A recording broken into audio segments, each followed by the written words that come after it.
My name is Jessica Miller, and I'm about to tell you the story of how losing everything I thought mattered actually gave me everything I never knew I needed. I had been paying rent to my sister for the past 10 years, transforming her rundown apartment into a place worth living in. But when I hit rock bottom after being unfairly fired, she didn't just kick me when I was down. She tripled my rent to $6,000. When our parents took her side and called me a parasite, I quietly moved out. What they didn't know was that while they were busy treating me like a burden, I was secretly building my own empire. Nobody would ever call me a freeloader again. The morning I got fired started like any other day at Rivertown Coffee. I'd been there for 12 years, working my way up from barista to operations manager.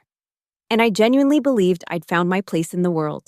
The smell of freshly ground beans, the hiss of the espresso machine, the early morning rush of regulars who knew my name.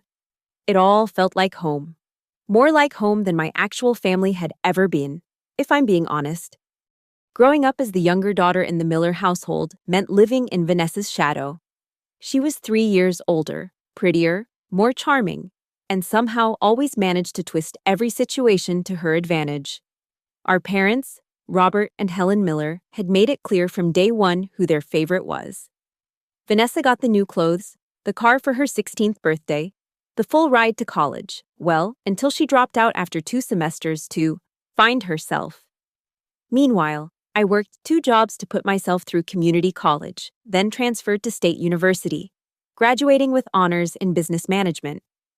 But here's the thing about being the responsible one in a dysfunctional family.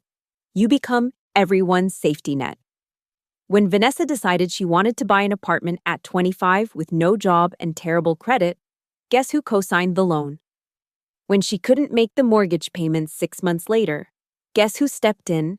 And when she suggested I move in and pay rent to help her keep the place, guess who agreed, thinking it was temporary? That was 10 years ago. 10 years of paying $2,000 a month for a 1-bedroom in a building where similar units rented for $1,200. 10 years of using my own money to fix the broken plumbing, replace the ancient appliances, and turn that dump into something resembling a decent home. I installed new flooring, painted every wall, upgraded the kitchen, even landscaped the small balcony into a garden oasis. All while Vanessa lived in the master bedroom, contributing nothing but complaints about my loud morning routine when I left for my 5 a.m. shifts. I told myself it was worth it. Family helps family. Right. Besides, I was building my career at Rivertown. Every promotion felt like vindication, proof that I wasn't the failure my family seemed to think I was. When corporate finally promoted me to operations manager, overseeing 5 locations, I thought I'd made it. The salary was good enough that the overpriced rent didn't sting quite as much. I even started helping my parents with their bills when Dad's hours got cut at the factory. The thing about Vanessa was that she had this way of making her failures seem like everyone else's fault. The failed boutique, the economy, the pyramid scheme she lost thousands in, she was too trusting. The 3 engagements that ended when her fiancés realized she expected them to fund her lifestyle. They were intimidated by strong women. Through it all, she lived off my rent payments, supplemented by whatever she could squeeze out of our parents or her rotating cast of boyfriends. I'd grown used to the dysfunction. Wake up at 4 a.m., shower quietly, wouldn't want to disturb Princess Vanessa. Drive to whichever store needed me most. Work 12-hour days managing inventory, staff schedules, and customer complaints. Come home to find Vanessa on the couch watching reality TV. Cook dinner for both of us. She was too tired from her day of doing nothing, then collapse into bed to do it all again. Weekends meant visiting Mom and Dad, where I'd slip them a few hundred for groceries while listening to them praise Vanessa for being there for them emotionally. The routine was soul-crushing, but it was mine. I found purpose in my work, took pride in the stores I managed, in the employees I mentored. My team respected me, and that respect meant more than my family's approval ever could. I'd even started dating Marcus, a regular customer who owned a small accounting firm. He couldn't understand why I lived with my sister instead of getting my own place, but I'd gotten good at deflecting those conversations. Everything changed the day Harold Brennan announced his retirement. Harold had hired me as a barista 12 years ago, promoted me steadily, and become something of a father figure, the kind who actually believed in my potential. At 68, he'd decided it was time to step back and enjoy his grandchildren. The staff threw him a party, and I baked his favorite German chocolate cake from scratch. As he hugged me goodbye, he whispered, "You've got this, Jessica. The company's lucky to have you." I should have paid attention to the worry in his eyes. Jason Whitmore arrived the following Monday like a hurricane in an expensive suit. 28 years old, fresh from his MBA, and the grandson of Rivertown's board chairman. He gathered all the regional managers for a meeting where he outlined his vision for the company's future. Lots of buzzwords about disruption and millennial engagement and fresh perspectives. I sat there taking notes, trying to ignore the sinking feeling in my stomach as he talked about restructuring and optimizing human capital. The axe fell on a Thursday. Jason called me into his office at 3 p.m., didn't even offer me a seat. "Jessica, I want to thank you for your years of service," he started, and I knew. You don't thank someone for their service unless you're about to show them the door. "Am I being fired?" I asked, proud that my voice didn't shake. He had the audacity to look offended. "We prefer pursuing new directions. The company needs fresh blood in management. Your methods are outdated, and frankly, you don't fit the image we're cultivating." "My methods. You mean the methods that increased revenue 30% over the last 2 years. The methods that earned us the highest customer satisfaction scores in the region." "See, that attitude right there," he said, pointing at me like I was a disappointing spreadsheet. "That's exactly why this isn't working out. We need team players, not people stuck in the past." I wanted to scream, to throw his stupid motivational posters in his face, to point out that he'd been there exactly 2 weeks and had spent most of that time replacing experienced managers with his fraternity brothers. Instead, I stood up straight and asked, "How long do I have?" "Security will escort you out. Your personal items will be mailed." He was already looking at his phone, dismissing me like I was nothing. 12 years reduced to a cardboard box that would arrive at my door like a coffin for my career. The security guard, Tom, had tears in his eyes as he walked me out. "This is bullshit, Ms. Miller," he whispered. "Pure bullshit." I patted his arm, told him it would be okay, even though I had no idea if that was true. My team watched from behind the counter, some crying, others looking shocked.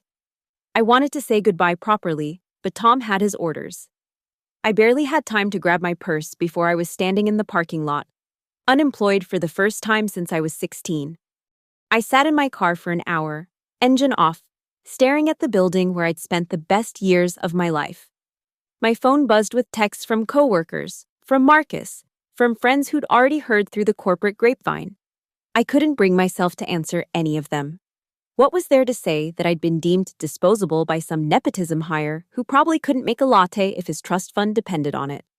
The drive home felt surreal. It was only 4:30. I never came home this early. The apartment building looked different in the afternoon light, shabbier somehow, like seeing a movie star without makeup.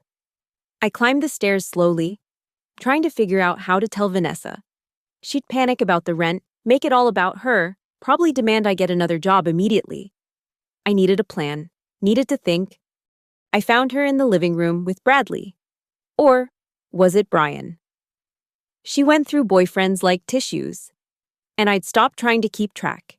They were making out on the couch I'd bought, and she actually had the nerve to look annoyed when I walked in. "You're home early," she said, not bothering to adjust her disheveled clothes. "We were just watching a movie." "I need to talk to you," I said, privately. She rolled her eyes but sent maybe Bradley away with promises to text him later. As soon as the door closed, she turned on me. "That was rude. He's a very important person. You know, he manages a hedge fund. He managed the night shift at a gas station. I'd seen him there last week. But correcting Vanessa's lies was like trying to empty the ocean with a spoon, pointless and exhausting. "I lost my job today," I said, sitting down heavily on the armchair I'd rescued from a yard sale and reupholstered myself. She stared at me for a long moment, and I waited for something, concern, sympathy, even fake worry. Instead, her face hardened into calculation. So you can't pay rent. I have savings I can cover next month while I look for. This changes everything, she interrupted, pacing now. Her designer heels bought with my rent money, no doubt clicking on the hardwood floors I'd installed. I've been too generous, letting you live here so cheap. Market rate for this place is at least $6,000. I laughed. I couldn't help it. $6,000, Vanessa? That's insane. You can't just triple my rent because... Because what? Because you're my sister. She smiled, cold and sharp. Family discount time is over. Jessica, you've been taking advantage of me for years. This apartment is worth way more now, thanks to the market. If you can't afford it, you need to move out. I'm sure I can find someone who appreciates what a deal $6,000 is for a place this nice. A place this nice, I made it nice. Every improvement, every repair, every fucking throw pillow came out of my pocket. And you lived here while you did it. That was your choice. She examined her nails, bored with my anger. Look, I'm being reasonable. I'll give you until the end of the month to figure it out. Pay the $6,000 or leave. Those are your options. I stood up slowly, a strange calm settling over me. I need to talk to Mom and Dad. Already did, she said, smirking now. Called them as soon as I saw your car in the lot. They agree. You've been babied long enough. Time to grow up and pay your fair share. The drive to my parents' house was a blur. I kept thinking this had to be a nightmare, that I'd wake up and laugh about it with Marcus over coffee. But the steering wheel was solid under my hands, the radio playing the same 5 pop songs on repeat, and the familiar streets of my childhood led inevitably to the small ranch house where I'd learned that love was conditional and always came with a price tag.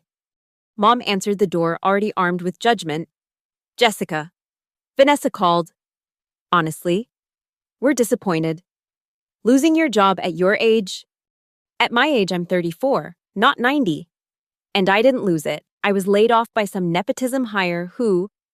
Excuses! Dad called from his recliner, not bothering to get up. That's all you ever have. Vanessa would never let herself be fired. Vanessa has never held a job for more than 6 months. Because she's an entrepreneur, Mom said, leading me into the living room like I was a stranger who might steal something. She takes risks. You just clock in and clock out. No ambition. I sank onto their ancient couch, the same one where I'd done homework while Vanessa watched TV, where I'd cried after being rejected from my dream school because we couldn't afford it while Vanessa's college fund sat untouched. I need your help, just for a few months while I find something new. Vanessa wants to triple my rent, $6,000. You know that's insane, right? They exchanged a look, one of those married couple telepathy moments that had always excluded me. Honey, Mom started, using the tone she reserved for explaining why Vanessa needed another loan. You've been living practically free for years. Vanessa's been more than patient.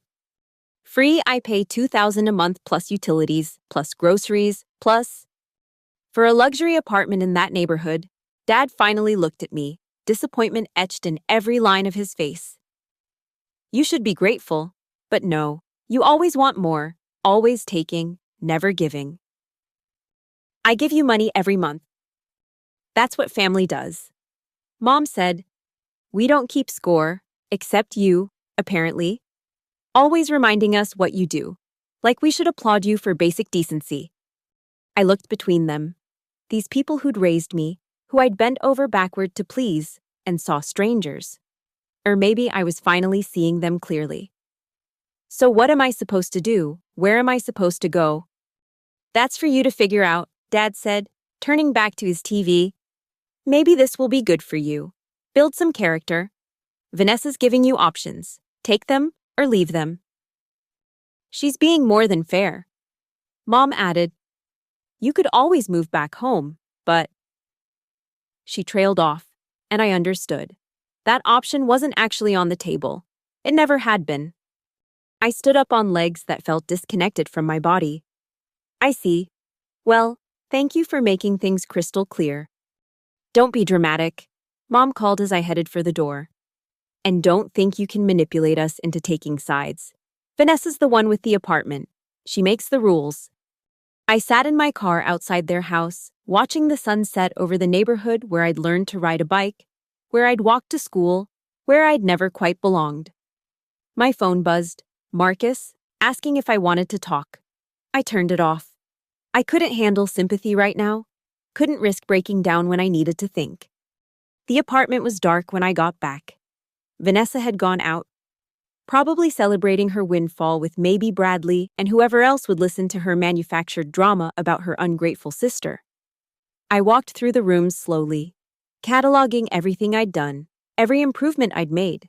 The kitchen backsplash I'd tiled myself after watching YouTube tutorials, the bathroom mirror I'd framed with reclaimed wood, the built-in bookshelves that had taken me 3 weekends to install. My bedroom, the smaller one, of course, was my sanctuary. I'd painted it a soft gray, hung fairy lights around the window, created a reading nook with a chair I'd reupholstered in yellow fabric. It was the only space that felt truly mine, and now I had less than 2 weeks to leave it. I pulled out my laptop and started doing math. Savings, $8,000. Unemployment benefits uncertain. Probably not much given that I'd been fired. Job prospects who knew the coffee industry was tight-knit. And Jason would probably badmouth me to anyone who asked. Starting over at 34 felt impossible, especially with San Francisco rent prices. But as I sat there crunching numbers, something else started creeping in. A feeling I couldn't quite name at first. It wasn't anger. I'd moved past that. It wasn't despair, though that was certainly lurking at the edges. It was possibility. For the first time in my adult life, I had no obligations to anyone but myself. No family to prop up, no ungrateful sister to support, no parents to please. The thought was terrifying and exhilarating in equal measure. I opened a new spreadsheet and titled it, Escape Plan. First, I needed to find a place to live. Studios in the city ran between $1,500 and $2,000, still ridiculous, but manageable short-term. I could sell my car if needed, public transit would be fine.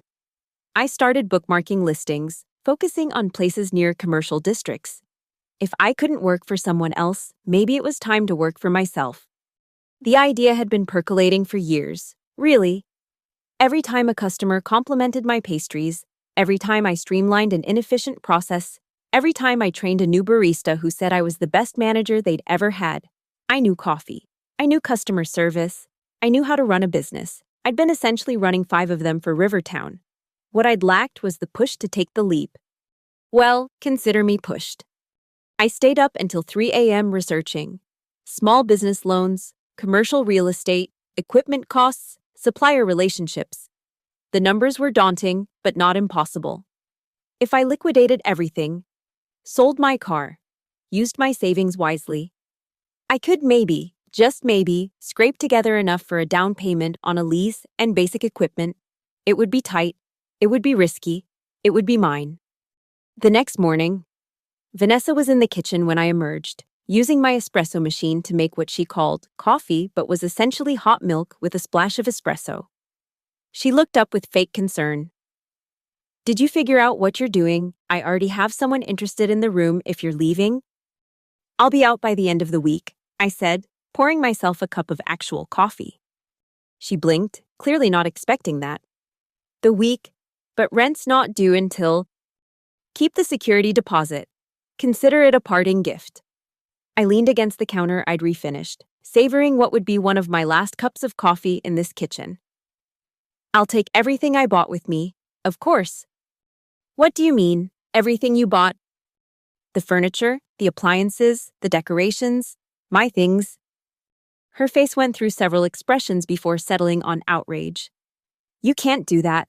This is a furnished apartment." "Furnished with my furniture. I have receipts for everything." I smiled, and it felt real for the first time in days. "Don't worry. I'll leave your futon and that card table you had when I moved in. Very retro." "This is revenge," she hissed. "You're being petty because..." "Because what?" "Because I won't pay $6,000 to continue being your meal ticket." I set down my mug, Done with this conversation. I'm taking my things and leaving. You get what you wanted, your apartment back. Congratulations. I spent the next 3 days methodically packing and organizing. The moving truck rental ate into my savings, but it was worth it to see Vanessa's face when the movers started loading the washing machine. You can't take that, it's attached. Actually, it's a portable unit, I said, checking it off my list. I installed it myself. Remember when you said the laundromat was too far to walk? The couch, the dining table, the chairs, the TV, the rugs, even the shower curtain, everything I'd bought over 10 years of making her apartment livable. The movers were efficient and careful, wrapping each piece like it mattered, because it did matter. Not the things themselves, but what they represented. Years of my life, my money, my effort, all poured into someone else's benefit. Mom called while they were loading the bed frame. Jessica, Vanessa says you're stealing her furniture. This is illegal. It's my furniture. Mom, I bought it. For the apartment, you can't just... I hung up. Then I blocked her number. Dad's too. Vanessa's had been blocked since that first night. The freedom of it was intoxicating. The studio I'd found was in the Mission District, above a Vietnamese restaurant. 600 square feet. Water-stained ceiling, radiator that clanged like a ghost with a grudge. But it had good light, was near public transit, and most importantly, the landlord didn't care that I was unemployed as long as I paid first, last, and security up front. I stood in the empty space as the movers brought in my things, and felt something I hadn't experienced in years, hope. Marcus helped me unpack that night. He'd been patient through my radio silence, showing up with Thai food and a bottle of wine when I finally told him where I was. This is a big change, he said carefully, helping me hang pictures. Everything's a big change, I replied. Job, home, family, might as well add relationship to the list if you want out. He put down the hammer and pulled me close. Not a chance. But Jessica, what's your plan? You can't live on savings forever. I told him about the coffee shop idea. He listened without interrupting, asked smart questions about cash flow and licensing, offered to help with the business plan. You know I'll invest if you need. No. I pulled back, gentle but firm. This has to be mine. No partners, no investors, no one else's name on the paperwork. I need to know I can do this myself. He nodded, understanding in a way my family never had. Then I'll be your first customer. The unemployment office was depressing, but the counselor was surprisingly helpful. Wrongful termination is hard to prove, she said, reviewing my paperwork. But you'll qualify for benefits while you look for work. Have you considered starting your own business? There are programs. I took every pamphlet, signed up for every workshop. Small Business 101, Accounting for Entrepreneurs, Marketing on a Shoestring. I spent my days scouting locations, my evenings refining my business plan, my nights dreaming of the perfect shop. Bloom and Brew, I'd call it.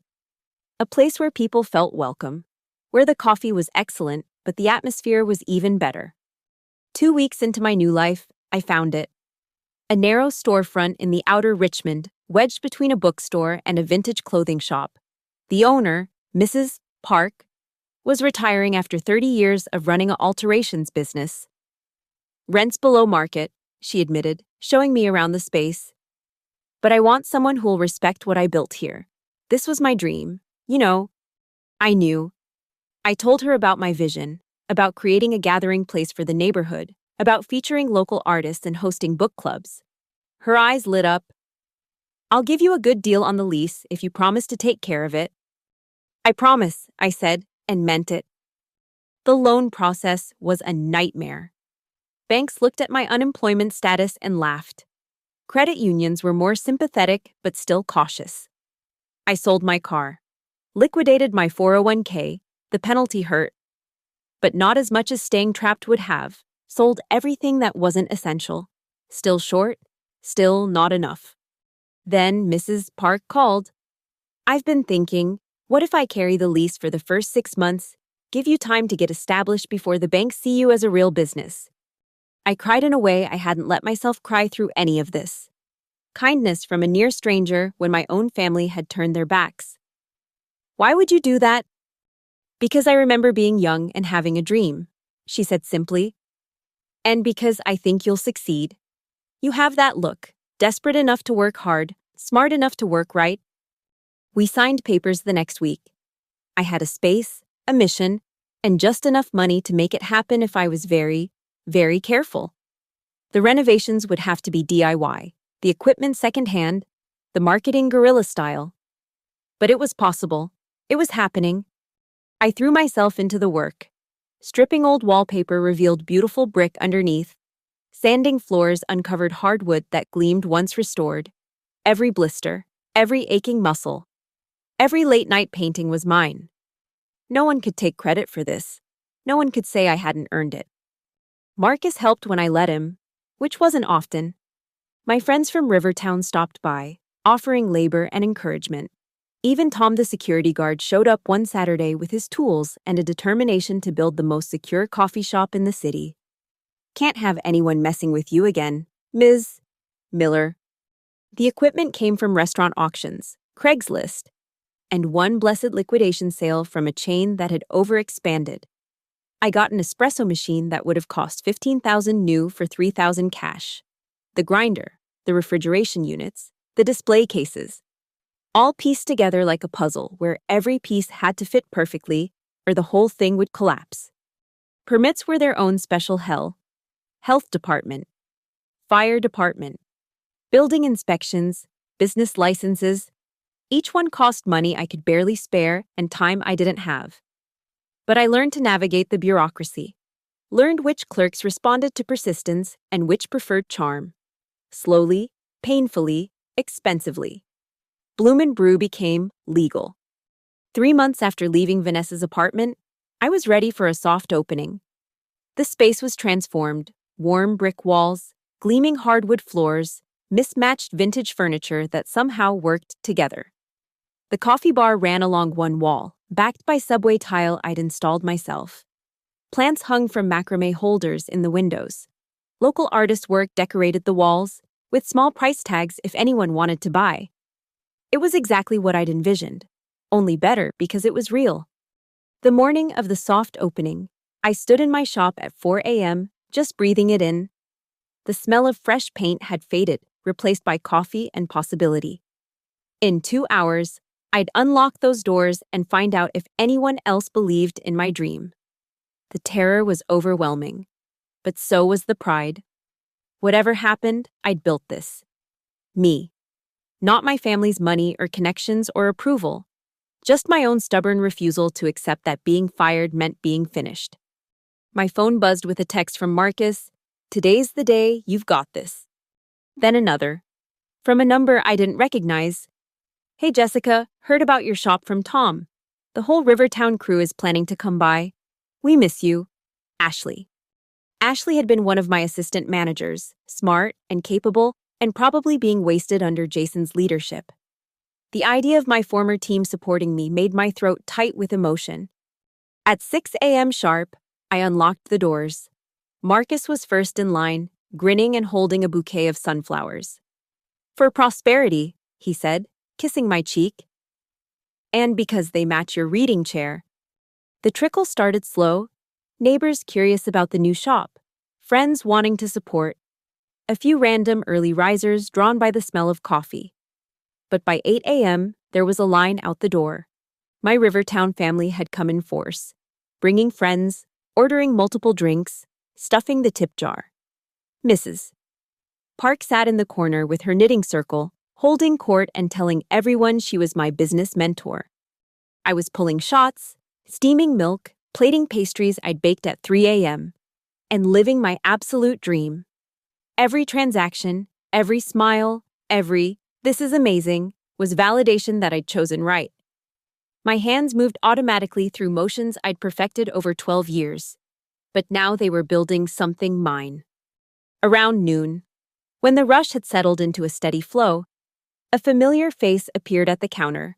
Harold Brennan, my former CEO, looking older and tired, but smiling genuinely. "Jessica, I heard through the grapevine about your shop. Had to see it for myself."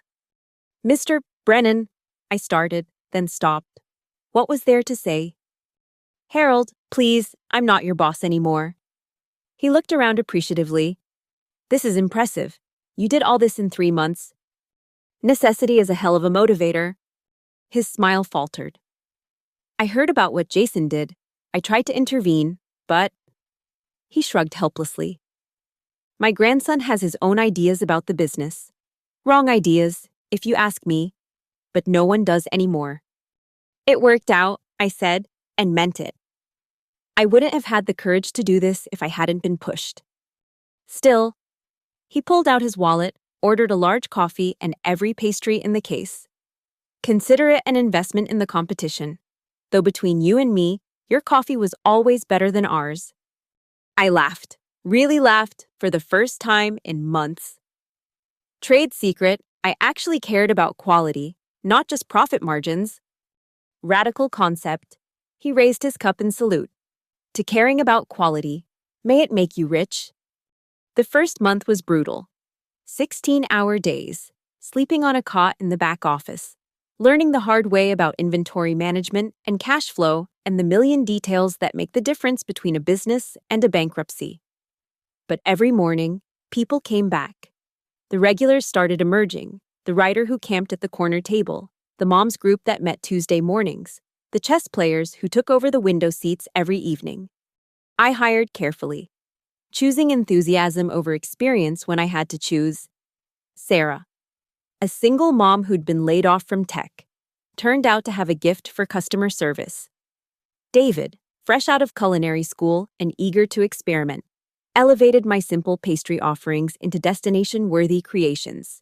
We became a team, a family of choice rather than blood, building something together. 6 months in, I was breaking even, not getting rich, not taking vacations, but paying the bills and my employees and myself a tiny salary. The shop had found its rhythm, its community. Local newspapers wrote puff pieces about the corporate refugee-turned-coffee entrepreneur. I declined to name Rivertown in interviews, taking the high road I couldn't afford to travel but chose anyway. That's when they showed up. I was refilling the pastry case when Sarah touched my shoulder. Jessica, there's someone here to see you. Says she's your sister. Through the glass case, I could see them, all three, clustered near the door like vampires who needed permission to enter. Vanessa looked terrible, designer clothes rumpled, makeup smeared. That desperate look I recognized from every time one of her schemes collapsed. Mom clutched her purse like a weapon. Dad stood behind them, shrinking into himself the way he did when Mom was on a mission. Want me to call the police? Sarah asked, only half joking. I'd told her and David the basics of my family situation, needing them to understand why I might sometimes seem paranoid about success. No, but stay close. I straightened, smoothed my apron, and walked over to them. We're closed. It's 2 p.m., Vanessa said. Your sign says you're open until 8. We're closed to you. Mom gasped like I'd slapped her. Jessica, is that any way to talk to your family? I don't have a family. I have former roommates and their enablers. What do you want? Don't be dramatic, Dad muttered, eyeing the customers openly staring at our drama. We just wanted to see your little shop, support your venture. Support. I laughed, sharp and bitter. Like when you supported me being fired, or when you supported Vanessa tripling my rent. That kind of support. Vanessa stepped forward, and I saw it then, the calculation in her eyes, the same look she'd had when she was about to ask for money. Jessie, we've had our differences, but we're sisters. Blood. That means something. It means we share DNA, nothing more. I'm in trouble, she said, dropping her voice like we were conspirators. The apartment, I couldn't afford the mortgage without your rent. And the credit cards? I might have overspent, just a tiny loan, just until... No. You don't even know how much... Don't care. The answer is no. Mom's purse clutching intensified. Jessica, family helps family. You have this successful business now, which I built with no help from any of you. We're not asking for much. Dad said, Maybe you could hire Vanessa. She needs a job, and you obviously need help here. I looked at my sister, really looked at her. The golden child who'd never been told no, who'd coasted on charm and other people's money, who'd tried to destroy me when I had nothing left to give. You want a job? Hope flickered in her eyes. Yes, I could be a manager or minimum wage, cleaning toilets, taking out trash, washing dishes. You'd report to Sarah, who's 19 and has more work ethic in her pinky than you have in your entire body. Interested. The hope curdled into rage. You're doing this to humiliate me. I'm offering you what you're qualified for. Don't like it, McDonald's is hiring. You bitter little... Vanessa lunged forward, but Dad caught her arm. Enough, he said. And for a moment I thought he was going to defend me. Then he turned those disappointed eyes my way. We're leaving. You've made it clear where we stand. Don't come crying to us when this place fails and you need help. I won't, I said simply.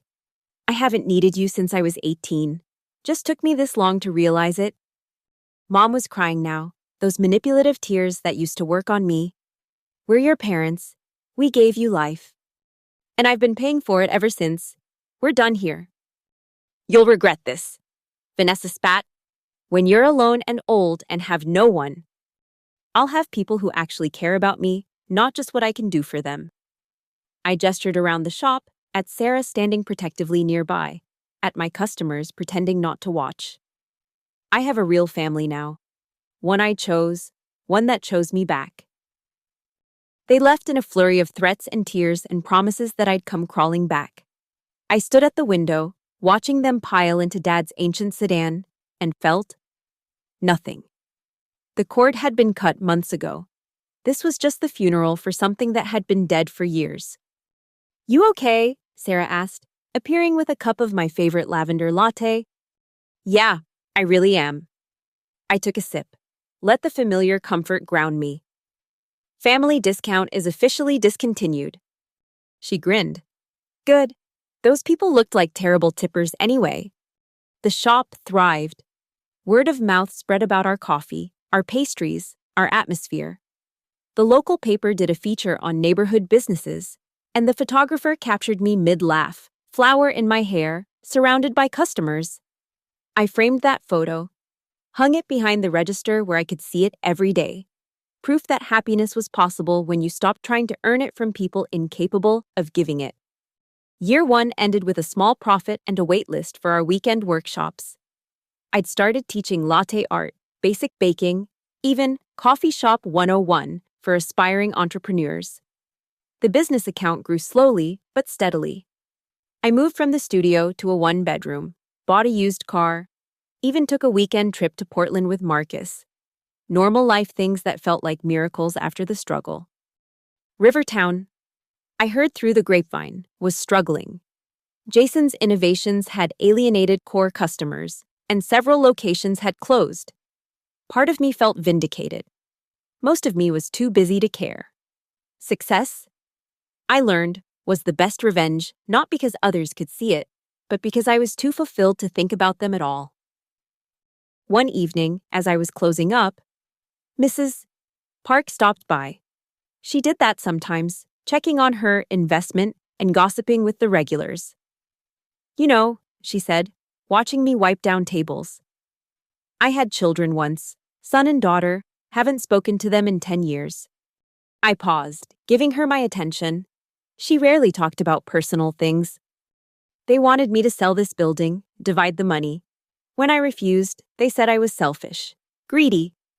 She smiled sadly. Maybe I was, but I'd worked my whole life for this place. It was mine to decide. Do you regret it? I asked. Some days. But then I see what you've built here, how happy you are. And I think, this is what I was protecting. The right to make our own choices, build our own dreams. She patted my hand. Family is who shows up, Jessica. Not just who shares your blood. She was right. My family showed up every day.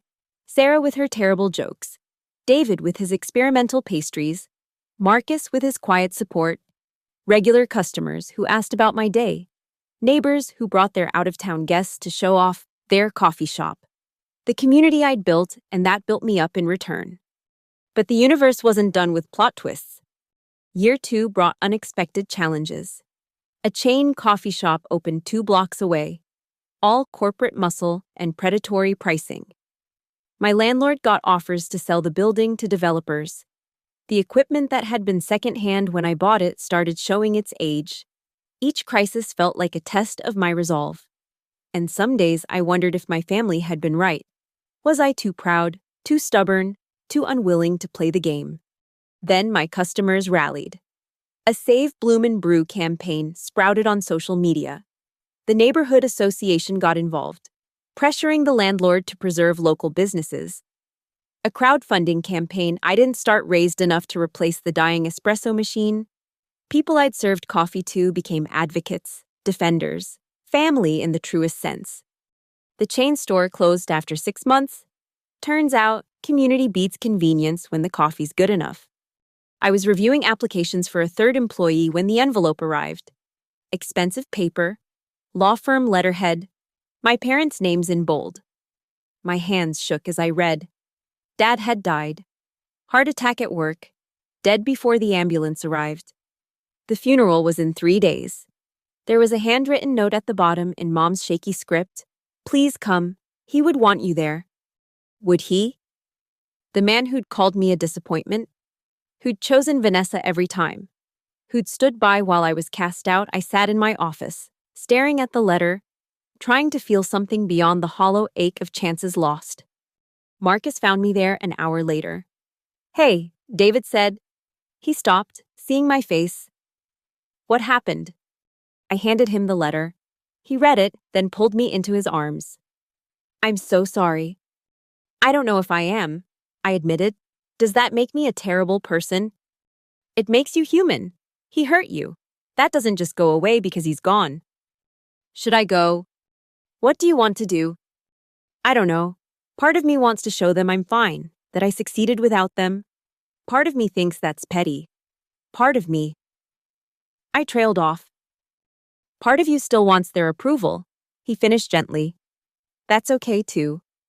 In the end, I went, not for them, but for me. To close the chapter properly. To say goodbye to the father I'd wished for rather than the one I'd had. I wore my best dress, drove my reliable car, walked into the funeral home with my head high. The place was half empty. Dad's coworkers, some distant relatives, a few neighbors. Vanessa stood at the casket, playing the grieving daughter for an audience that looked uncomfortable rather than sympathetic. Mom sat in the front row, smaller than I remembered, older, grayer. She looked up when I entered, hope and fear warring in her eyes. I signed the guest book, left a simple, goodbye, Dad, note, and found a seat in the back. The service was generic, could have been for anyone. The pastor clearly didn't know Dad beyond the facts Mom had provided.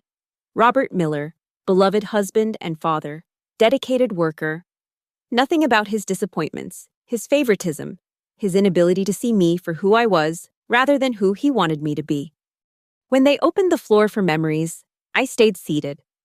What was there to say that he taught me strength by withholding support, that his rejection freed me to find my own way true, but cruel to voice at his funeral? Vanessa spoke, of course, painted herself as the devoted daughter, talked about how much he'd supported her dreams. I bit my tongue when she mentioned his generosity, knowing she'd bled him dry same as she'd tried with me. But death has a way of rewriting history, and I let her have her fiction. After the service, Mom approached. Jessica, thank you for coming. He was my father, I said simply. Yes. She twisted her hands, looking lost. The house feels so empty, and with Vanessa's troubles, here it comes, I thought. The ask, the manipulation, the guilt. I'm alone now, she continued. Really alone. And I think I understand now how you felt. When we chose her over you. She stopped, tears coming. But these seemed real, not the manufactured kind I'd learned to recognize. Mom, I started, then stopped. What was there to say? I'm not asking for anything, she said quickly. I know I have no right. I wanted you to know. I see it now. What we did. What we cost you. What we cost ourselves. It's too late, I said, not unkindly. I'm not that person anymore. The daughter who needed your approval, your love, she's gone. I had to kill her to survive. I know. She reached out, then dropped her hand. Could I maybe come to your shop sometime? Just as a customer, I'd like to see what you built. I thought about it. The petty part wanted to say no, to deny her even that small window into my life. But I wasn't petty anymore. I was free. It's a free country. But Mom, just coffee, no heart-to-hearts, no trying to rebuild something that's gone. I can't do that. Just coffee, she agreed. That's more than I deserve. I left before the reception, before Vanessa could corner me, before the past could sink its claws in again. The drive back to my life felt like shedding old skin, emerging newer and cleaner. Dad was gone. But he'd been gone for me long before his heart stopped. Now it was official. Now it was over. Mom came to the shop once, ordered a small coffee, left a $20 tip, and never came back. I heard through the neighborhood gossip network that Vanessa lost the apartment, moved back home, was working at a mall kiosk selling phone cases. Part of me felt satisfied. Most of me, nothing at all. They were strangers now. People I used to know. Characters in a story I no longer told. Life moved on. The shop expanded into the space next door when the vintage store relocated. I hired 2 more employees, started a wholesale operation selling our popular granola to local markets. Marcus proposed on the 2-year anniversary of the shop opening, right there in front of the espresso machine, with all our regulars cheering. I said yes. Of course, he'd shown up every day. Believed in me when I barely believed in myself. Loved me for who I was rather than who he thought I should be. We married in the shop. Because where else? Small ceremony. Real family only. Sarah was my maid of honor. David baked a cake that belonged in a magazine. Mrs. Park officiated with an online ordination and stories about choosing your own path. The writer from the corner table live tweeted the whole thing, calling it the most San Francisco wedding ever. Artisanal, authentic, and absolutely perfect. Year 3 brought talk of franchising, of second locations, of building an empire. But I'd learned the difference between growth and greed. One perfect shop. One perfect life. One chosen family was enough. More than enough, it was everything. The last time I saw Vanessa was pure chance. I was delivering a wholesale order to a market downtown when I spotted her coming out of an office building. She looked better, professional clothes, purposeful stride, that calculating look replaced by something that might have been determination. We made eye contact across the street. She raised her hand, maybe to wave, maybe to call out. I nodded once, acknowledging her existence, then got back in my delivery van and drove away. Some bridges, once burned, light the way forward, no need to rebuild them. 5 years after being fired, I stood in my shop on a quiet Tuesday morning, watching the regular flow of life I'd created. The writer typing away, the moms debating preschool options, the business types grabbing quick coffees, the art students sprawled on couches pretending to study, my employees, my friends, working with the easy rhythm of people who enjoyed what they did. Marcus behind the register, charming customers and sneaking me looks that still made me blush. My phone buzzed with a Google alert I'd set up years ago and forgotten about. Rivertown Coffee had declared bankruptcy. Jason Whitmore was quoted blaming market conditions and changing consumer preferences. I deleted the alert, felt a moment of something, not quite sympathy, not quite satisfaction, then got back to work. A new customer came in, nervous and uncertain. "I've never been here before," she said. "What's good?" "Everything," I said, and meant it. "But tell me what you like, and I'll find you something perfect." She relaxed, started describing her ideal coffee. and I listened with my full attention. Because that's what you do for family, even the family you've just met. You show up, you pay attention, you make their day a little better. You build something real, one cup at a time. The woman left with her perfect latte and a smile, promising to come back tomorrow. I watched her go, then looked around my kingdom, small but mighty, built on my terms, filled with people who mattered. No corporate ladder to climb, no family expectations to meet, no one else's dreams to fund.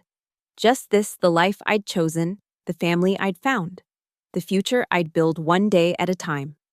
I'd lost everything that mattered only to discover it had never mattered at all. The real treasure was in the losing, in the space it created for something better. My sister had tripled my rent thinking she was punishing me. Instead, she'd set me free. Our parents had sided with her, thinking they were teaching me a lesson about gratitude. Instead, they taught me I was already enough. So I moved out, built something new, found my people, chose my family, and lived happily, not ever after. Because life's not a fairy tale, but happily nonetheless. One cup, one customer. One chosen moment at a time. Some might call it revenge, this success built on the ashes of rejection. But revenge implies I still thought about them, still measured my worth by their standards. I didn't. I was too busy living the life they'd never thought I deserved, surrounded by people who knew I did. The morning rush started picking up, and I tied my apron tighter, ready for whatever came next. Because that's what you do when you've built your own life. You show up, you do the work, you trust that everything you need is already within reach, even if, especially if, you had to reach pretty far to find it. My name is Jessica Miller, and this is my story. Not of revenge, but of revelation. Not of loss, but of finding. Not of family betrayal, but of discovering that sometimes the best family is the one you choose for yourself. And every morning, when I unlock the doors to Bloom and Brew, I choose it all over again.